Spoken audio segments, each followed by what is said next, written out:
আমার প্রিয় মা বোন, আমি কোরআন এবং হাদিসের আলোকে 11টি বিশেষ নাসিহা পেশ করতে চাই, যেগুলো আপনাদের জীবনকে আলোকিত করবে, দুনিয়াতে আপনাদেরকে মর্যাদার আসনে আসীন করবে, আর আখিরাতে আল্লাহ তাআলার কাছে আপনারা প্রিয় বান্দী হিসাবে উপস্থাপিত হবেন, আল্লাহর প্রিয় বান্দী হিসাবে উপস্থাপিত হয়ে জান্নাত লাভ করতে পারবেন। এরকম 11টি পরামর্শ বা নাসিহা আপনাদের প্রতি আমার। নাম্বার 1, কোরআন এবং হাদিসের জ্ঞান অর্জন করা। এটা সকল পুরুষ এবং নারী সকলের জন্য ফরজ। কোরআন এবং হাদিসের জ্ঞান অর্জন করা আমাদের জন্য ফরজ। আমরা অনেকেই আছি যারা ইসলামের ফরজ বিধিবিধানগুলো জানি না। আমাদের যেগুলো অবশ্য কর্তব্য সেগুলো আমরা অনেকে জানি না, শুধু নামে মুসলমান। গতানুগতিক কিছু কাজ করি, হাতে গোনা কিছু ইসলামের নামে কাজ করি, বাস মনে করেছি আমি মুসলমান হয়েছি। আপনাকে ঈমান সম্পর্কে জানতে হবে। আপনার ঈমান কিভাবে আনতে হবে, কি কোন কোন বিষয়ের প্রতি বিশ্বাস থাকতে হবে, কি বিশ্বাস থাকতে হবে, আল্লাহ সম্পর্কে বিশ্বাস থাকতে হবে। ঈমান সম্পর্কে অনেক ভুল ধারণা আমাদের আছে। আমরা আল্লাহ সম্পর্কে বিস্তারিত জানি না, আখিরাত সম্পর্কে জানি না, নবী রাসূল সম্পর্কে জানি না। এগুলো সম্পর্কে সঠিক জ্ঞান অর্জন করতে হবে। 5 ওয়াক্ত নামাজ এর বিধিবিধানগুলো, কখন কোনটা পড়তে হয়, ওয়াক্ত কখন থাকে কখন যায়, অনেক মহিলা আছেন জানেন না, অনেক নারীরা আছেন, অনেক পুরুষরা আছেন জানেন না। এগুলো জানতে হবে।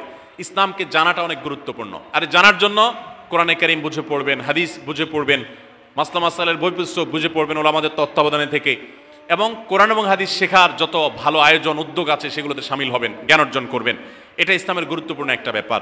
জ্ঞান অর্জন যদি না করেন তাহলে আপনি ইসলামের কোনো কাজ করতে পারবেন। ইসলামের সব কিছুর আগে হলো জ্ঞান অর্জন করা। সব কিছুর আগে ইসলাম সম্পর্কে ইলম অর্জন করতে হবে, কোরআন হাদিসের নলেজ অর্জন করতে হবে। নাম্বার 2, 5 ওয়াক্ত নামাজ। নবী সাল্লাল্লাহু আলাইহি সাল্লাম জান্নাতে, মেয়েদের জান্নাতে যাওয়ার শর্টকাট যে সিলেবাস দিয়েছেন, শর্টকাট যে ওয়ে বলেছেন, 4টা শর্ত দিয়েছেন। এর মধ্যে থেকে একটা হলো 5 ওয়াক্ত নামাজ ঠিকঠাক মতো যদি আদায় করেন। অনেক মহিলারা আছেন জোহরের নামাজ আসরের সময় গিয়ে আদায় করেন, আসরের কাছাকাছি আদায় করেন, কারণ গৃহস্থলী কাজে ব্যস্ত থাকেন, রান্নাবাড়ার কাজে ব্যস্ত থাকেন, গা গোসল নিয়ে ব্যস্ত থাকেন। করছি করে এই রান্নাবাড়া করা, সবাইকে খাবার দাবার দেওয়া, ছেলে মেয়েকে খাবার দাবার দেওয়া, ঘর ইত্যাদি মোছা ধোয়া, এগুলো করতে করতে, নিজের গোসল করতে করতে 3টা 3:30 বেজে যায়। অনেক সময় আসরের ওয়াক্তের কাছাকাছি গিয়ে তারপর জোহর নামাজ আদায় করেন। খুবই গর্হিত একটা কাজ। আমার মা বোনরা সতর্ক থাকবেন এ ব্যাপারে, যে নামাজ সময় মতো আদায় করতে হবে। শয়তান আপনাদেরকে একটা ভুল কথা বলে ধোঁকা দেয়, সেটা হলো যে আমি রান্নাবাড়া করছি যে পোশাকে, এই পোশাকে কিভাবে নামাজ পড়বো, তাহলে আমি গোসল টোসল করে একটা নামাজ পড়বো। আর গোসল তো আর সহজে করা হয় না। রান্নাবাড়ার পরে সবাই বাড়ায় খাওয়াই দেওয়া, এরপরে ঘর দুয়ার পরিষ্কার করা, এরপরে সব কাজ শেষে গোসল করা, তারপরে গোসল করে এসে নামাজ পড়া, এসব করতে করতে শয়তান আপনার নামাজটা অনেক পিছায়া দেয়। মনে রাখবেন, আপনি যে পোশাকে কাজ করতেছেন ওই পোশাকে যদি দুর্গন্ধ না থাকে, খারাপ না থাকে, ভালো পোশাক হয়, তো ওই পোশাকে আপনি নামাজ পড়তে পারবেন। দুর্গন্ধ থাকলেও শরীরকে ফ্রেশ করার ব্যবস্থা আছে, আপনি ফ্রেশ করে আপনি নামাজে দাঁড়ায় যাবেন। এরপর নামাজ পড়ে বাকি কাজ করবেন। কাজকে বলবেন না যে নামাজকে বলবেন না যে আমার অনেক কাজ আছে, এগুলো শেষ করে নামাজ পড়বো। শয়তান আমাদেরকে ধোঁকা দেয়। এই জন্য মা বোনরা 5 ওয়াক্ত নামাজ সময় মতো আদায় করবেন, ঠিকঠাক মতো আদায় করবেন। অনেক মা বোনরা আপনারা নামাজ পড়েন, নামাজ হয় না। বাংলাদেশে বেশিরভাগ মহিলাদের, নারীদের মধ্যে একটা ভুল আছে নামাজ প্রসঙ্গে, সেটা হলো যে নামাজের মধ্যে সতরটা ভালো করে ঢাকেন না। সতর কি? মেয়েদের নামাজের মধ্যে মুখমণ্ডল ছাড়া, 2 হাতের কবজি ছাড়া তাদের মাথা থেকে পা পর্যন্ত পুরো শরীর তারা ঢেকে রাখবে। আজকাল নামাজের ওড়না পাওয়া যায়, এই ওড়নাগুলো পড়লে এই মুখমণ্ডল ছাড়া 2 হাত এক সহকারে ঢাকা থাকে, এভাবে ঢেকে রাখতে হবে। আপনি যদি নামাজ পড়েন, আপনার গলা দেখা যায়, আপনার কাঁধের কিছু অংশ দেখা যায়, চুল দেখা যায়, আপনার হাতের কনুই দেখা যায়, তাহলে সেক্ষেত্রে কিন্তু আপনার নামাজ হবে। পুরো নামাজ জুড়ে এরকম খালি থাকে এগুলো, তার নামাজ হবে না। অনেক বোনরা এটা জানেন না, তার নামাজটা ঠিকঠাক মতো পড়তে হবে জান্নাতে যাওয়ার জন্য। এটা পূর্ব শর্ত, নাম্বার 2। নাম্বার 3, রমজান মাসে রোজা রাখা। রোজা রাখার ক্ষেত্রে আলহামদুলিল্লাহ মা বোনরা রাখেন সাধারণত, কিন্তু রোজা রেখে গীবত, মিথ্যা, শেকায়েত, মানুষের পিছনে সমালোচনা করা, এগুলো করলে গীবত নষ্ট হয়ে যায়। মুখ খারাপ করা, গীবত, এগুলো করলে রমজান নষ্ট হয়ে যায়, রোজা নষ্ট হয়ে যায়। এগুলো করা যাবে না, এগুলো থেকে বেঁচে থাকতে হবে। সেই সাথে অনেক মা বোন আছেন, একটু সন্তান গর্ভে আসছে, কিন্তু সন্তান দুধ কিংবা সন্তান দুধ পান করে, এই অজুহাত দিয়ে তিনি দেখা যায় যে রমজানের রোজা ঠিক মতো রাখেন না। এটা ভুল। বরং সামান্য একটু ঠুনকো অজুহাতে রমজানের রোজা বাদ দেওয়া যাবে না। যতক্ষণ পর্যন্ত শক্তি সামর্থ্য আছে রমজান রোজা ঠিক মতো রাখতে হবে। নাম্বার 3। 4 নম্বর হলো স্বামীর আনুগত্য করা। আমি সবসময় বলি, এটা হলো মহিলাদের জন্য তিতা করল্লার আমল। তিতা করল্লা দিয়ে জুস বানায় খাওয়ানো, এটা যেরকম কষ্টের কাজ মানুষের জন্য, ঠিক একইভাবে মহিলাদের জন্য স্বামীর কথা শোনাটা এরকম কষ্টের কাজ। অনেক মহিলা আছে নামাজ পড়তে রাজি আছি, রোজা রাখতে রাজি আছি, তাসবিহ তাহলিল করতে রাজি আছি, কোরআন পড়তে রাজি আছি, মগর পুরুষের স্বামীর কথা শুনবো না। কেন তার কথা শুনবো কেন? আমি কি কম বুঝি? এই মানসিকতা আজ পশ্চিমা অপসংস্কৃতির যে ছোঁয়া আমাদের সমাজে এসেছে, লেগেছে, এটার কারণে আমাদের মা বোনদের মধ্যে তৈরি হয়েছে। এটা কখনো আমাদেরকে সুখী করতে পারে না। একটা ছোট মুদি দোকানেও একজনকে দায়িত্বশীল মানতে হয়, একজন মালিক হয় আর একজন অধীনস্থ হয়, একজন ম্যানেজার হয় আর একজন তার কর্মী হয়। এতটুক চেইন অফ কমান্ড যদি ঠিক না থাকে তাহলে একটা ছোট দোকানও সুশৃঙ্খলভাবে চলতে পারে না, সেটাও বিশৃঙ্খল হয়ে যাবে। তাহলে একটা সংসার, একটা পরিবারে একজনকে মুরব্বী না মানলে কিভাবে সেটা চলতে পারে? অবশ্যই একজন নারী তার স্বামীকে অভিভাবক মানবেন, মুরব্বী মানবেন, তাকে মেনে চলবেন। শুধু ইসলামই বলে নাই, পশ্চিমা দুনিয়ার মানুষরাও স্বীকার করে। সাবেক মার্কিন প্রেসিডেন্ট বারাক ওবামার একটা আত্মজীবনীমূলক লেখা ধারাবাহিকভাবে বাংলাদেশে একটি জাতীয় গণমাধ্যমে প্রকাশ হয়েছে অনেক বছর আগে, আমি পড়েছি। সেখানে তিনি পরিষ্কার করে বলেছেন যে আমার দাদি নানিরা পারিবারিক জীবনে যতটা সুখী ছিল, এখন আমাদের স্ত্রী, আমাদের মেয়েরা ততটা সুখী না। অথচ তাদের এত বেশি শাড়ি চুড়ি, এত বেশি সাজগোজ, এত বেশি সুখ সমৃদ্ধির উপকরণ ছিল না আজকের মেয়েদের যতটা আছে। পারিবারিক শান্তি তখন যতটা ছিল এখন তার ধারে কাছেও নেই। এর অন্যতম কারণ হলো এটি যে আমরা পশ্চিমা অপসংস্কৃতির ছোঁয়ায় পড়ে শয়তান আমাদেরকে অতিরিক্ত স্বাধীনতার নাম দিয়া আমাদেরকে বলগাহীন স্বাধীনতার পথে নিয়ে গেছে, যেটা আমাদের ধ্বংস ডেকে এনেছে। এজন্য একজন গার্ডিয়ান, একজন অভিভাবক পরিবারে থাকতে হবে, তাকে মানতে হবে। আপনি নারী হিসাবে আপনার স্বামীটাকে যদি মনে হয় একটু বোকা কিসিমের, সে বুঝে না, আপনি অবশ্যই ডেফিনেটলি আপনি তাকে বোঝাবেন, আপনি তাকে আপনার মতামত বলবেন, তারও কর্তব্য আপনার মতামত গ্রহণ করা। কিন্তু এর মানে এই না যে আপনি তাকে ডিনাই করবেন, পাত্তা দিবেন না, অবজ্ঞা করবেন, তার কাছে জিজ্ঞেস করা ছাড়া যেদিক সেদিক যাবেন, যা খুশি তা করবেন, এটা উচিত না। আপনার জান্নাতে যাওয়ার প্রয়োজনে ওই যে তিতা করল্লা বলেছি, সে যদি কোনো দিক থেকে তাকে মানতে আপনার কষ্ট হয়, আপনার থেকে সে পিছিয়ে আসে বুদ্ধিতে জ্ঞানে, তারপরে একটু কষ্ট করে ঢোক গিলেন, একটু কষ্ট করে সবর করেন, শুধুমাত্র জান্নাতের আশায় আল্লাহ তাআলা আপনাকে মর্যাদা দিবেন, দুনিয়াতে বড় করবেন, আখিরাতে বড় করবেন। অনেক সময় দেখা যায় পুরুষতান্ত্রিক সমাজে আমাদের দেশে দেখা যায় যে পুরুষদের নানা অনাচারে মেয়েরা অতিষ্ঠ হয়। একটু সবর করেন, সন্তান সন্ততি বড় হবে, তখন আর পুরুষের এই সমস্ত জুলুম থাকবে না, পুরুষ তখন দৌড়ের উপরে থাকবে।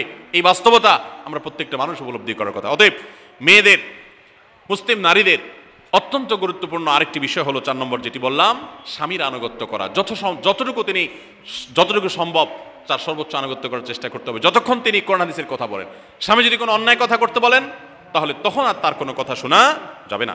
নাম্বার 5, একজন মুসলিম নারীর জন্য তার ইজ্জতের হেফাজত অত্যন্ত গুরুত্বপূর্ণ ব্যাপার। এমন একটা সমাজে আমরা বসবাস করতেছি, পাঠ্য বইয়ে শিক্ষার নামে আমাদের সন্তানদের চরিত্র নষ্ট করে দেওয়া হচ্ছে, বিবাহ বহির্ভূত সম্পর্ক করতে তাদেরকে উস্কানি দেওয়া হচ্ছে, শিক্ষার নামে কুশিক্ষা দেওয়া হচ্ছে, যার কারণে আমার সন্তান নষ্ট হয়ে যাচ্ছে।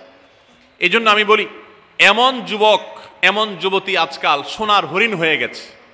হাজারে 2-4 10 জন যুবক পাওয়া যাবে কিনা সন্দেহ, যেই যুবক বুকে হাত রেখে বুক টান টান করে আল্লাহর শুকরিয়া আদায় করে বলতে পারবে তার যৌবনে কোনো হারাম স্পর্শ সে করে নাই, কোনো হারামের কাছে সে যায় নাই, তার চরিত্রকে সে হেফাজত করেছে, কোনো গুনাহে সে লিপ্ত হয় নাই, এরকম কথা বলার মতো যুবক খুব বেশি নাই আমাদের সমাজে।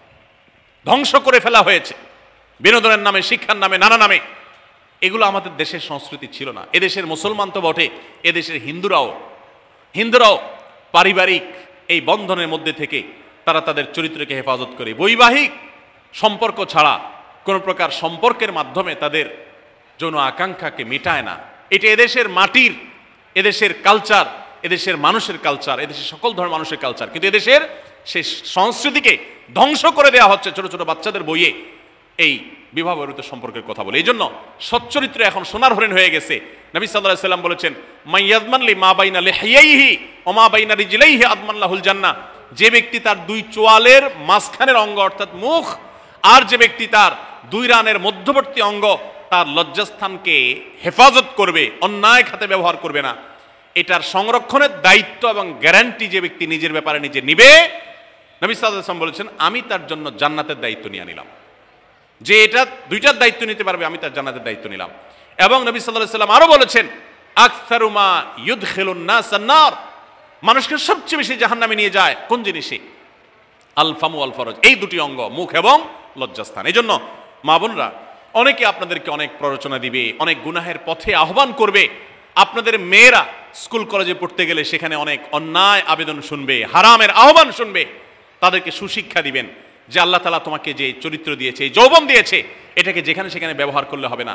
কিয়ামতের ময়দানে যুবকদেরকে আলাদা করে জিজ্ঞাসা করা হবে, তোমার যৌবনকালে কি করছো সেটা বলো, বুড়া বয়সে এসে কি করছো এটা ইম্পর্টেন্ট না, যৌবনকালে কি করে আসছো সেটার হিসাব দাও। যৌবনকে হেফাজত করার গুরুত্ব এত বেশি, আল্লাহ আলাদা করে জিজ্ঞাসা করবেন।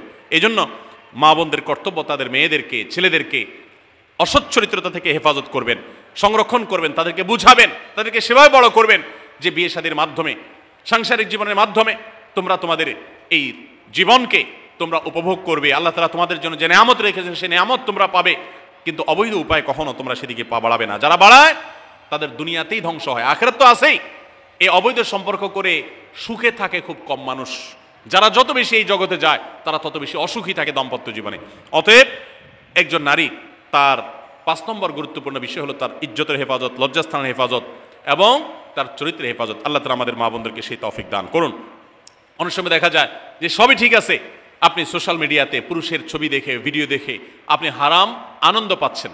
আপনি ইমোতে, হোয়াটসঅ্যাপে, মেসেঞ্জারে বিভিন্ন পুরুষের সাথে অপ্রয়োজনীয় চ্যাটিং করছেন, কথা বলছেন, এবং সেখানে এই বেহুদা কথা থেকে অনেক অনাচার হয়ে যায়, অনেক সংসার ভেঙে যায়, অনেক পরকীয়া হয়, অনেক সংসার ধ্বংস হয়।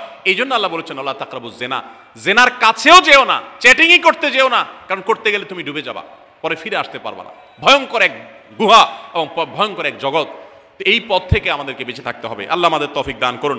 নাম্বার 6, মা বোনদের জন্য গুরুত্বপূর্ণ বিষয় হলো সন্তানদের লালন পালন করা। আপনি বাজার থেকে 2-4 কেজি আম কিনে খাইছেন, এটাতে আপনি যতটা সুখী হতে পারবেন, আপনি যদি একটা আমের গাছ লাগাই দিতে পারেন তাহলে তার চাইতে অনেক বেশি সুখী হতে পারবেন, আপনি বেশি লাভবান হবেন, আপনি মনকে মন আম খেতে পারবেন, আপনার বংশধররা খেতে পারবে। নিজে আমল তো করবেনই মায়েরা বোনেরা, পাশাপাশি সন্তানদেরকে যদি আল্লাহ ভীরু বানান, মুত্তাকি বানান, পরহেজগার বানান, কোরআন হাদিস শিখান, তাদেরকে যদি পর্দা শিখান, তাদেরকে যদি চরিত্রের হেফাজত শিখান, তাদেরকে যদি ভালো মানুষ বানানো শিখান, তাহলে আপনি আম গাছ লাগানোর মতো ফলের গাছ লাগাই গেলেন, সওয়াবের গাছ লাগাই গেলেন, দুনিয়া থেকে চলে যাবেন। নেক সন্তানের আমল যেগুলো আপনি শিখাই দিয়ে গেছেন এগুলোর সওয়াব আপনি পেতে থাকবেন। ছেলেটাকে সূরা ফাতিহা নিজে শিখাবেন, মেয়েটাকে সূরা ফাতিহা নিজে শিখাবেন, নিজে ভালো করে শিখবেন, তাহলে কিয়ামত পর্যন্ত, মরণ পর্যন্ত এই ছেলে যতবার সূরা ফাতিহা পড়বে প্রত্যেক নামাজে আপনি কিন্তু সওয়াব পেয়ে থাকবেন, কারণ আপনি শিখাই দিয়ে গেছেন, আপনি শুরুটা করে দিয়ে গেছেন।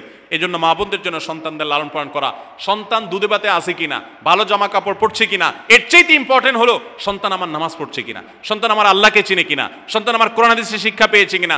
সন্তান একদিন স্কুলে যায় না, তার জন্য আমার মাথা খারাপ হলে, সন্তান একদিন নামাজ পড়ে না এক ওয়াক্ত, তার জন্য আরো বেশি মাথা খারাপ হতে হবে। তাহলে আপনি দায়িত্বশীল মা হতে পারবেন, দায়িত্বশীল বাবা হতে পারবেন। মনে রাখবেন নবী সাল্লাল্লাহু আলাইহি ওয়াসাল্লাম বলেছেন, প্রত্যেকটা শিশু জন্মগ্রহণ করে ভালো মানুষ হয়ে, কেউ জন্মগতভাবে খারাপ হয় না, ডাকাত হয়ে জন্মায় না, তবে তার মা বাপ তাকে নষ্ট করে। কারণ মা বাপ তাকে ঠিক মতো লালন পালন না করে, ভালো পরিবেশ দেয় না, খারাপ ছেলেফেলের সাথে মিশে, তখন সে নষ্ট হয়। এই জন্য আপনার দায়িত্ব সন্তান কার সাথে মিশছে, কোথায় যাচ্ছে, কি করতেছে, মোবাইলে কি দেখছে, সন্তানকে সময় দেন, মোবাইল টিপাটিপি বন্ধ করেন, তাদেরকে নিয়ে বসেন, তাদেরকে কথা শোনান, কোরআন হাদিস পাঠ করে শোনান, তাদেরকে ভালো পরিবেশ দেন, ভালো ফ্যামিলির, দিনদার ফ্যামিলির বাচ্চাদের সাথে তাদেরকে মিশান। ইনশাআল্লাহ আপনি আল্লাহর কাছে এর জন্য উত্তম বিনিময় পাবেন, সওয়াব পাবেন। নাম্বার 7, মা বোনরা বিশেষ করে আপনাদের জন্য গুরুত্বপূর্ণ হলো কৃতজ্ঞতা আদায় করবেন। পুরুষদের জন্য গুরুত্বপূর্ণ, কিন্তু মা বোনদের জন্য বিশেষ গুরুত্বপূর্ণ এই জন্য যে নবী সাল্লাল্লাহু আলাইহি ওয়াসাল্লাম বলেছেন, তিনি জাহান্নামে নারীদেরকে যে দেখেছেন, তাকে যে দেখানো হয়েছে মেরাজে, যে প্রচুর সংখ্যক নারীরা জাহান্নামে, এর অন্যতম একটা কারণ ছিল নেয়ামতের নাশকরি করা। পুরুষদের মধ্যেও নাশকরির কারণে বহু পুরুষ জাহান্নামে যাবে। মা বোনরা স্বামী এবং নিজের জগতে যতটুকু আল্লাহ তাআলা দিয়েছেন এতটুকুর উপর শুকর আদায় করবেন। আপনার স্বামী মানুষটা হয়তো মুখটা খারাপ, কিন্তু তার শরীরটা ভালো আছে, সে আপনাকে উপার্জন করে এনে খাওয়ায়। অনেক মহিলা আছে তার স্বামী হয়তো অ্যাক্সিডেন্ট করে পঙ্গু হয়ে গেছে, সে হয়তো বিছানা শুয়ে বাকি জীবন কাটিয়েছে, তার কষ্টের কোনো শেষ নাই।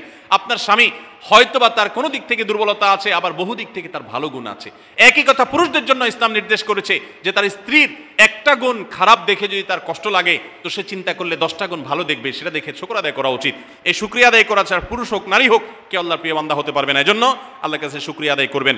মায়েরা বিশেষ করে শ্বশুরের বাড়িতে যাওয়ার পর প্রথম অনেক কষ্ট হয়। আমি সবসময় বলি, শ্বশুর বাড়িতে যাওয়ার পর মেয়েরা আমাদের দেশে নানান জুলুম নির্যাতন সহ্য করতে হয়। শাশুড়ি বাঁকা চোখে দেখে, সব শাশুড়ি না, অনেক শাশুড়ি, অনেক সময় ননদরা বাঁকা চোখে দেখে, স্বামী লোকটা জ্বালায় নানাভাবে, দেবররা জ্বালায় নানানভাবে, মানুষ খোঁচাখুচি করে কষ্ট দেয়। একটু ধৈর্য ধারণ করেন, আল্লাহ তাআলা আপনার সংসারে যখন 2-4টা সন্তান দিবে, এরা যখন বড় হয়ে যাবে, এগুলো সব আপনার বাহিনী হয়ে যাবে, তখন দেখবেন ওই বুড়া আস্তে আস্তে চুপসে গেছে, বুড়ার বড় কোনো গলা নাই, বড় কোনো কথা নাই, কারণ পোলাপান সব মায়ের পক্ষে থাকে, বুড়া সব আস্তে আস্তে সাইজ হয়ে যায়। এই জন্য মা বোনরা সবর করবেন, ধৈর্য ধারণ করবেন, খবরদার ধৈর্য হারা হবেন না, শুকর আদায় করবেন। নাম্বার 8, কখনো মুখ খারাপ করবেন না, গালিগালাজ করবেন না, অভিশাপ দিবেন না। অনেক সময় পোলাপান একটু উল্টাপাল্টা করলে তাদেরকে অনেক মা অভিশাপ দিয়ে দেন, গজব ঠাডা দিয়ে দেন, বদদোয়া করেন, মুখ দিয়ে খারাপ কথা বলে ফেলেন। এগুলো খুব খারাপ জিনিস।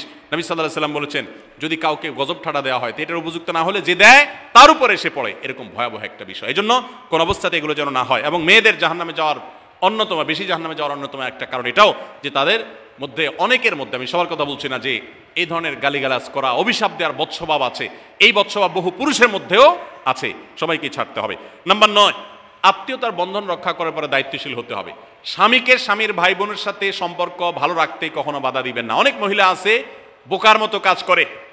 স্বামী যদি স্বামীর ভাইকে টাকা পয়সা দেয় সে অপছন্দ করে, স্বামী যদি স্বামীর বোনকে টাকা পয়সা দেয় সে এটাকে পছন্দ করে না, মা বাবার খোঁজখবর বেশি নিলে তার কাছে ভালো লাগে না। এই মহিলা হলো নির্বোধ। কেন নির্বোধ? কারণ নবী সাল্লাল্লাহু আলাইহি ওয়াসাল্লাম বলেছেন যে মান সাররাহু আন ইউবসাতালাহু ফি রিজকিহি আও ইউনসালাহু ফি আথারি ফালিয়াসিল রাহিমা, যে ব্যক্তি চায় তার রিজিকে আল্লাহ বরকত দেখ, তার হায়াতে বরকত দেখ, সে যেন রক্ত সম্পর্কে আত্মীয়দের সাথে সম্পর্ক বেশি ভালো রাখে। তাহলে আপনার স্বামীর রিজিক বেশি হোক, টাকা পয়সা বেশি হোক, তার হায়াতে বরকত হোক, এটা যদি আপনি চান তাহলে আপনি বরং তারা উৎসাহিত করা উচিত। তোমার ভাইটার খবর নাও, তোমার বোনটার বাড়িতে যাও, তোমার মা বাপের খেদমত করো, তাদের সাথে যত সম্পৃক্ত থাকবে আপনার স্বামীতে আল্লাহ তাআলা তত বরকত দান করবেন। এই জন্য তাকে সেটা করবেন। আবার পুরুষদেরও উচিত মেয়েদেরকে সুযোগ দেওয়া, তারা তাদের বাপ, মেয়েরও তো কর্তব্য আছে তার বাপ মার প্রতি, বাপ মার খেদমত করবে, বাপ মার জন্য হাদিয়া তোফা দিবে। অনেক পুরুষরা আছে মেয়েদের পাওনা অধিকারই দেয় না, হাদিয়া তোফা কোত্থেকে দিবে, তাদের মহরটাই দেয় না, তাদের হাত খরচ দেয় না, আলাদা কিছু হাত খরচ দেওয়া উচিত, যে তার মতো সে খরচ করবে, তার মা বাপের জন্য খরচ করবে। এগুলোর বিনিময়ে আমরা আল্লাহর কাছে জান্নাত পাবো। অতএব এই আত্মীয়তার সম্পর্ক রক্ষা করা গুরুত্বপূর্ণ। নাম্বার 10, সাদাকা করবেন। সাদাকা জাহান্নাম থেকে মুক্তির কারণ। নবী সাল্লাল্লাহু আলাইহি ওয়াসাল্লাম জাহান্নামের ব্যাপারে সতর্ক করেছেন আপনাদেরকে, আমাদের সবাইকে। অতএব সাদাকা দিলে জাহান্নাম থেকে মুক্তির একটা পথ আমরা পাই, সুগম হয়। এবং নবী সাল্লাল্লাহু আলাইহি ওয়াসাল্লামের সময় মহিলা সাহাবীরা তাদের গহনা খুলে আল্লাহর রাস্তায় দান করতেন। এজন্য মসজিদ, মাদ্রাসা, বিভিন্ন গুরুত্বপূর্ণ যে দানের খাতগুলো আছে সেগুলোতে বেশি বেশি দান করবেন, বেশি বেশি আল্লাহর রাস্তায় ব্যয় করবেন, যতটুকু তৌফিক আছে ততটুকু। এখন মহিলারা দান করবে কোত্থেকে? পুরুষরা মহরের টাকাই পরিশোধ করে না, বেচারা দান করবে কোত্থেকে? এই জন্য পুরুষরা দায়ী হবে। এবং মহিলারাও তাদের মহরের টাকা যেন অনাদায় না থাকে, তারা যেভাবে চেষ্টা করলে হয় সেভাবে চেষ্টা করবেন। এবং তাদের হাত খরচ আলাদা দেওয়া উচিত, এবং তারা পর্দার মধ্যে থেকে তাদের মতো উপার্জনও করতে পারেন, সেটাও শরীয়ত তাদের জন্য সুযোগ রেখেছে। যেভাবে হোক তারাও সাদাকার চেষ্টা করবেন। 11 নম্বর সর্বশেষ হলো সময়ের অপচয় করবেন না। এখন এমন একটা সময় চলছে বেশিরভাগ মানুষ জাহান্নামে যাবে, যেই কারণে আজকের যুগে সবচেয়ে বেশি আমরা বিপদগামিতার মুখে যাচ্ছি, যে কারণে সেটার অন্যতম হলো এই স্মার্টফোনের অপব্যবহার। আমরা অনেকে আছি টেলিভিশনের বিভিন্ন সিরিয়ালে আসক্ত, অনেকে আছি বিভিন্ন নাটক সিনেমায় আসক্ত, অনেকে আছি ফেসবুক এবং ইউটিউবে এগুলোতে আসক্ত। বিশেষ করে মা বোনদেরকে বলছি, অনেকেই আছেন এখনো রিমোট ছাড়া তার পেটের ভাত হজম হয় না, সারাদিন রিমোট হাতে বসে থাকেন, একটা পর একটা সিরিয়াল এবং চ্যানেল পাল্টাতে থাকে। মনে রাখবেন, সফল ইমানদার হতে হলে এই অনর্থক কাজ না ছাড়লে আপনি সফল ইমানদার হতে পারবেন না। অনেকে নামাজও পড়ে আবার সিরিয়ালও দেখে, অনেকে আছেন ফেসবুকে ঘন্টাকে ঘন্টা, ইউটিউবে ঘন্টা ঘন্টা সময় নষ্ট করেন।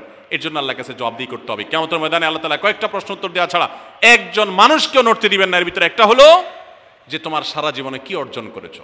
সময়ের অপচয় করা যাবে না। সময় হলো জীবনের সবচেয়ে মূল্যবান সম্পদ। অতএব আল্লাহ তাআলা আমাদের সবাইকে জীবনের এই অমূল্য সম্পদ সময়কে সংরক্ষণ করার তৌফিক দান করুন। মা বোনরা, আপনাদেরকে আমি আল্লাহর ওয়াস্তে উপদেশ করতেছি, যারা বদভ্যাস আছে ফেসবুক ইউটিউবে ঘন্টা ঘন্টা পড়ে থাকার, প্রয়োজনে এগুলো সব ডিলিট করে দেন মোবাইল থেকে। প্রয়োজনে আপনি এই মোবাইল বিক্রি করে বাটন ফোনে চলে যান।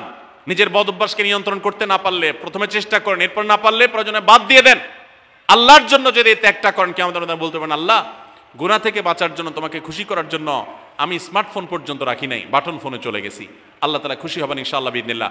বহু মায়েরা তাদের সন্তান নষ্ট হয়ে যাচ্ছে এই মোবাইলের আসক্তি, সিরিয়ালের আসক্তির কারণে।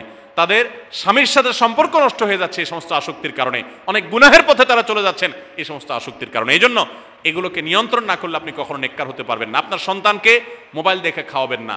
আমি আমার সন্তানকে মোবাইল দেখে খাওয়াই না।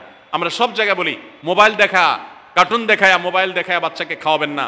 বাচ্চা কাচ্চা এখন ক্রেজি হয়, আধপাগল কিসিমের হয়, জিদি হয়, বদমেজাজি হয়, ভাঙচুর করে। কেন হয়? কারণ সারাদিন আপনি ওর মোবাইলে কি দেখান? কার্টুন দেখান। কার্টুন মানে কি?